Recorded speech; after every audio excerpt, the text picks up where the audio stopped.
তৌকির আহমেদের কোনো দোষ আছে কেউ বলতে পারবেন? বিমানটা তো আকাশে উড্ডয়ন করেই আগুন ধরে গেছে বিমানে। একটা বাসের ড্রাইভার যদি 120-30 গতিতে বাস চালায়, সিগারেট টানে, মদ খায়, ডানে তাকায় বামে তাকায়, বান্ধবীর সাথে মোবাইলে কথা বলে, অ্যাক্সিডেন্ট হইলে আমরা বলবো বাসের ড্রাইভারের দোষ।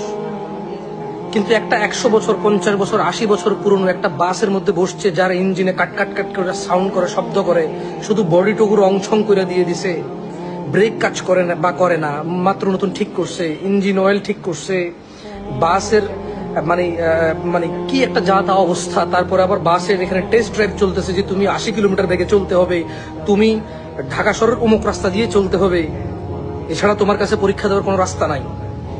বাস ড্রাইভার যত সতর্কই হোক, যদি ওই বাস চালানোর সময় যদি বাসের ইঞ্জিনে আগুন লেগে যায়, 100 বছর আগের বাস, 50 বছর আগের বাস, যার ইঞ্জিনের ঠিক নাই, যার যার ক্যাপাসিটরের ঠিক নাই, যার ডায়নামোর ঠিক নাই, তাহলে বাস ড্রাইভারের দোষ কিভাবে দেবো আমরা? রাষ্ট্র ছোট্ট ছোট্ট কোমলমতি অনেকগুলো ভবিষ্যৎ হারিয়েছে তা না, রাষ্ট্র বর্তমানও হারিয়েছে। এ রাষ্ট্র যে ভবিষ্যৎ হারাইছে তা না।